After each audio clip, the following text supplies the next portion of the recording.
Hi guys, this is Kimmy Yanks and welcome to my YouTube channel.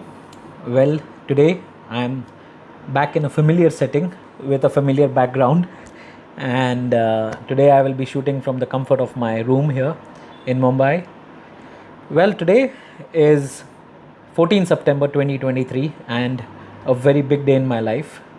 Well, today I got a follow from my motorsports hero, the first ever person I ever started watching in the world of motorsport. It isn't Mika Hakkinen, it isn't Kimi Raikkonen, although I'm a diehard fan of both these drivers.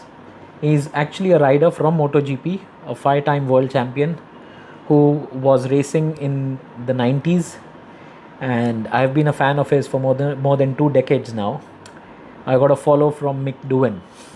Now, those of you who have been following MotoGP for as long as I have and have known Repsol Honda, the most successful constructor in MotoGP, you would know who I'm talking about. So for me, this is a very, very big moment in my life to have Mick Doohan follow me here on Instagram.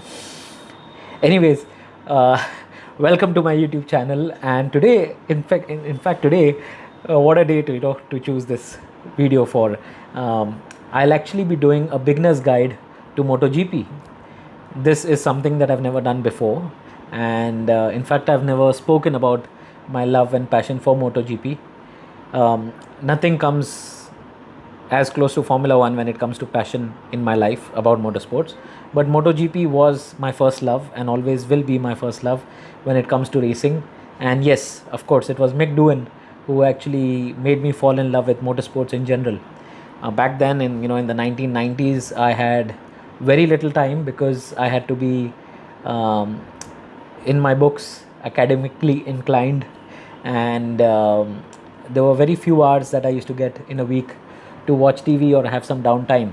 And whenever I did watch some TV, thankfully back then we were having MotoGP races televised, and I was seeing this man ride his motorcycle in which was in this orange, white and blue livery, and that name stuck with me, and it was Mick Doohan. And incidentally, today I'll be doing a beginner's guide about MotoGP. This is going to be leading up to the MotoGP of Bharat, the inaugural Bharat Grand Prix that we are going to have happening next weekend. That's the 22nd, 23rd, 24th September weekend of 2023.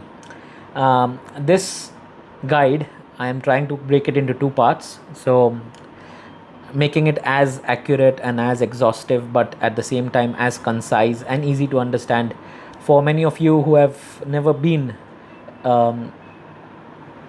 known what MotoGP is, or have never been exposed to racing on two wheels in general. So this will be actually like a beginner's guide, and I hope you guys enjoy whatever I'm able to share with you all over the next two videos that I'm going to be uploading here on YouTube. Well, if you are an expert in MotoGP, and I'm sure many of you are probably far more knowledgeable than I am, both on the technical and the regulation side of things, your comments are very much welcome in this video once it's uploaded. And it's always nice to have all the support and all the love that you guys show me, not just on YouTube but also on other social media channels as well. Anyways, with my tablet in hand, with my points right in front of me, let's delve right in and explore the world of MotoGP together. What is MotoGP? The racing series that is called the pinnacle of racing on two wheels. Just like Formula 1 is the pinnacle of motorsport when it comes to four wheels, this is the pinnacle of racing on two wheels. MotoGP, this year in 2023 was supposed to travel to 19 countries and have its longest season ever with 21 races. But unfortunately, in the race that was scheduled to happen in July in Kazakhstan got called off.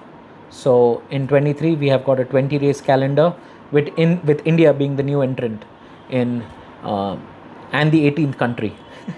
Also, the race in Le Mans was the 1000th Grand Prix in MotoGP history. So there's a bit of history there for you guys at Le Mans again. just like how Le Mans had its centenary race in the World Endurance Championship this year. So more history and rather more records for the circuit de la Sarthe in Le Mans. Talking about the participants, well, you have 5 manufacturers. Unfortunately, Suzuki left the sport in at the end of 2022. So we are left with 5 manufacturers in MotoGP.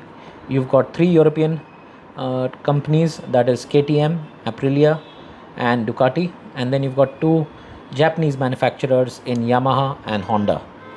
Honda is the most successful manufacturer on the grid with 21 championships to its name, whereas Yamaha is the most popular team on the grid because we had a certain Valentino Rossi with 9 titles to his name, just like how we had Michael Schumacher in Formula 1 with 7 titles to his name, and of course now with Lewis Hamilton too, who went on par with Michael.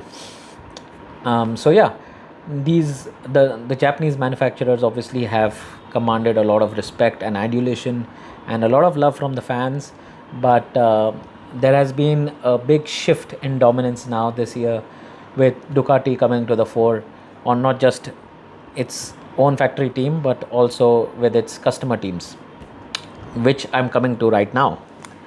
So these 5 manufacturers have their own teams, which are called the factory teams. And besides the factory teams, we also have customer teams or satellite teams or independent teams, as they call it in 2023.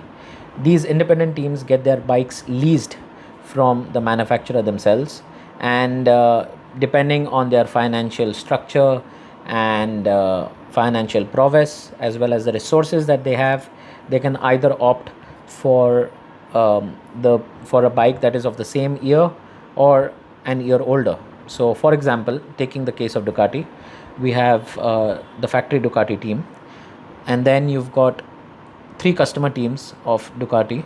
One is Pramac Ducati, which is actually running the GP23 bike, same spec as the factory bike itself. But then you've got 2 teams in Gresini Ducati and VR46 Muni, which are running the GP22 bike, a bike that is an year older. And it was the same bike that Pecco Bagnaia raced on and won the title last year.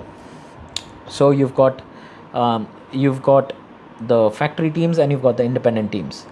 Each team, whether it's the factory team or the independent team, has 2 riders, and they have 2 bikes, which are called the first bike, and then they've got a second bike. So you actually have 4 bikes per garage, and then of course there is something called as a wildcard entry again, which is reserved for a later part.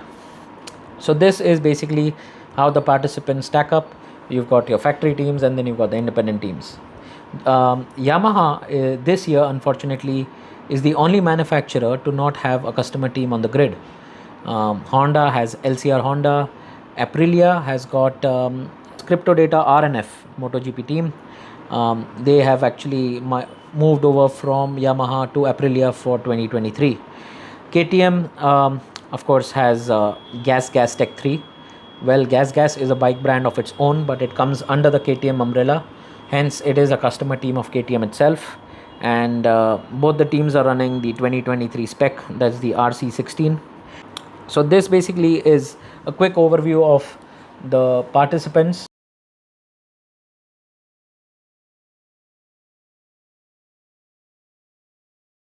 Moving over to the weekend format for a race weekend.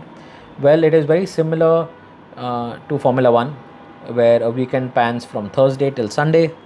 On Thursday, you don't have any track action. You just have media duties for the riders, pre-race weekend interviews, probably some PR activities, and the pit lane is open to the fans to get an up-close shot of the bikes. Also have autograph sessions with their riders, with their favorite riders, and make memories for themselves before the actual deal starts on a race weekend. Well, come Friday, you've got 2 practice sessions. You've got free practice 1, which is of 45 minutes, followed by a practice session, which is called practice, and it's 1 hour long. Now, there is an importance to this practice session, because this practice session, the times from this session decide who makes it into Q1 and who goes into Q2 for the qualifying, which is held on Saturday afternoon, or rather Saturday morning.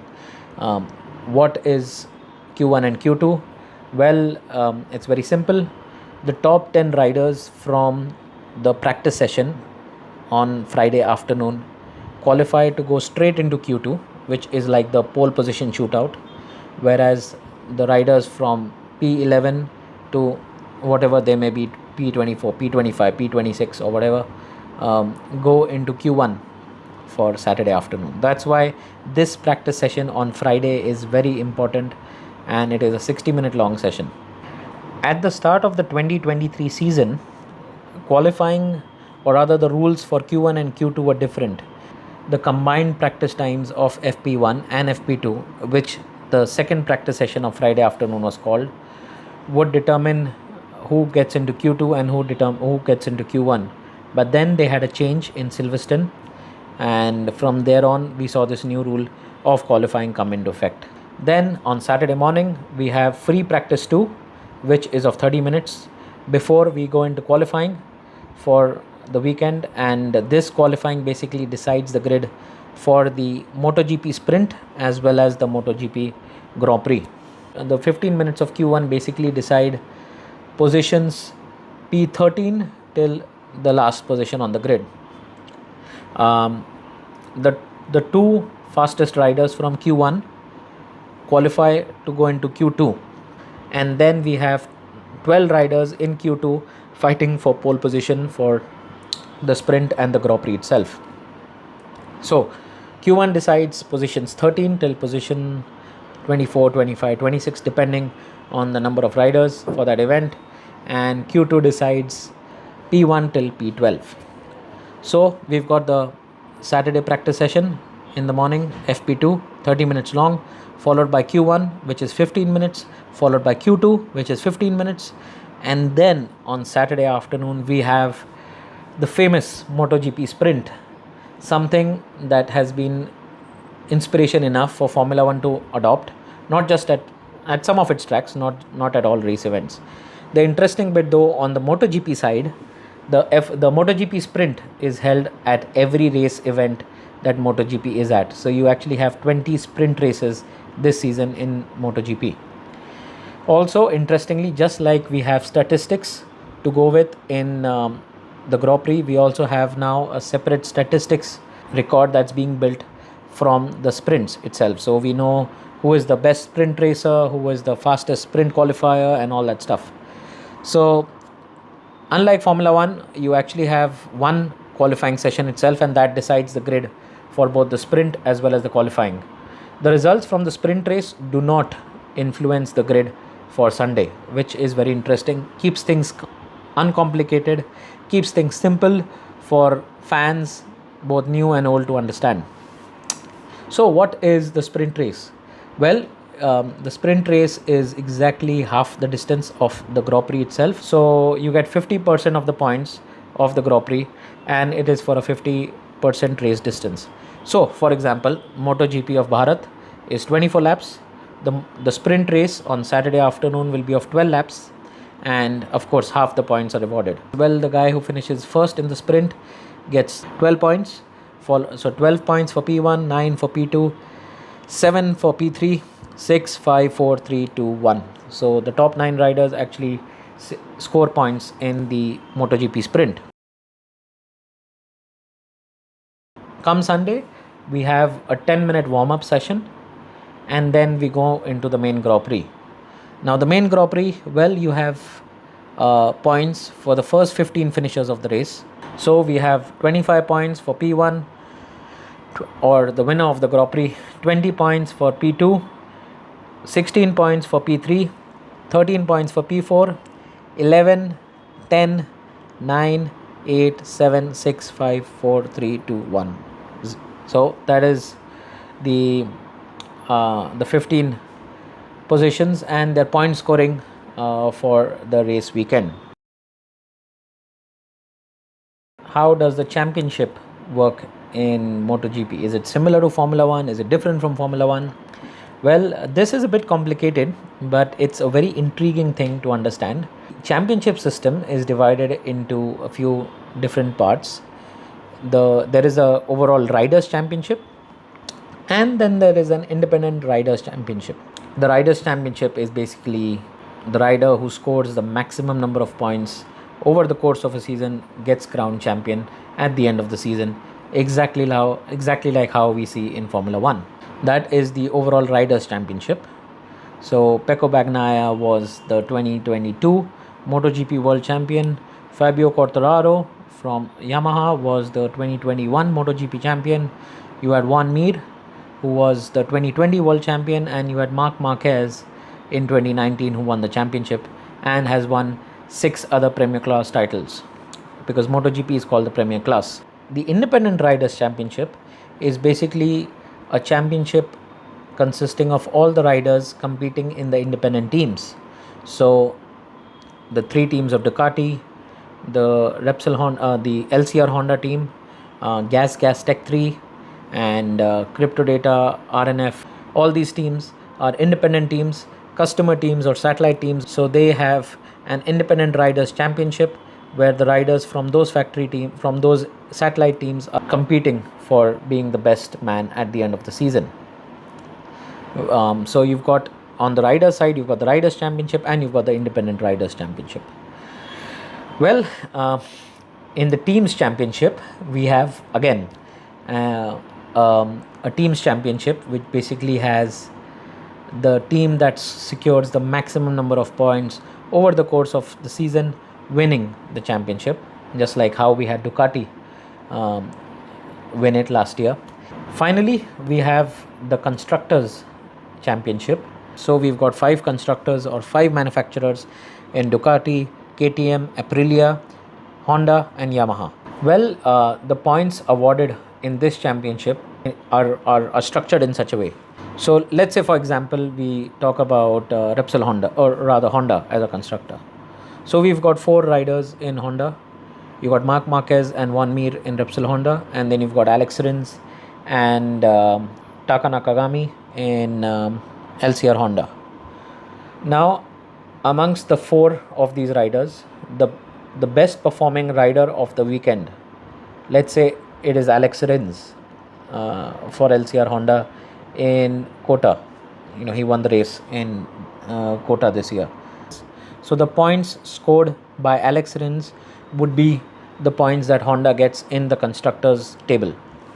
Now let's say the weekend after that, it was Marc Marquez who was the best rider in the Honda roster of riders. So the points secured by Marc Marquez for that event would actually get added to the tally of Honda's points in the constructors table. So that is how the constructors championship works. We had Pecco Bagnaia win in most of the races for Ducati, and then we had Jorge Martin win the race in Misano. So you actually have Jorge Martin's points from Misano getting attributed to the tally in Ducati's constructors list, whereas Pecco Bagnaia, who was the better performing rider of its roster of riders that Ducati has, his points got attributed to Ducati's constructor tally in the previous rounds. So this is how this point system works in the constructors championship.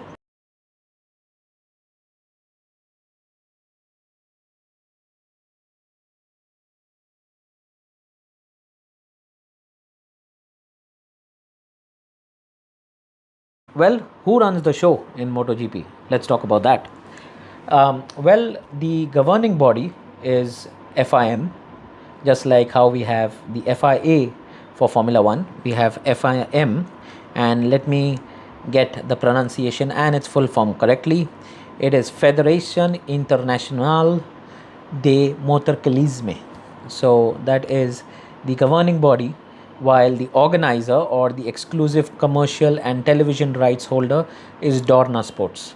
So Dorna Sports and FIM in conjunction basically decide or set the rules as well as the governing of the sports or governing of MotoGP, and not just MotoGP, but they also oversee everything related to its feeder series in Moto3 and Moto2. More on that later, as well as the World Superbike Championship, the WSBK. More on that later too. So that is about the regulatory bodies, or rather who runs the show in MotoGP. Guys, this brings me to the end of part 1 of this beginner's guide to MotoGP. Well, I hope I've been able to cover a good number of points from the racing series itself. There is a lot more coming in part 2, so I just wanted to cut this short, and there is more information coming your way, and yeah, let's hope you guys have enjoyed whatever have been able to share here, and whatever I will be sharing in part 2 of this beginner's guide itself. Anyways guys, thank you so much for watching part 1. Part 2 to follow shortly. I will be leaving the links to my social media handles in the description below, so if you guys want to connect with me on other social media channels, you can most definitely do so. Thank you so much for watching. Part 2 follows right away.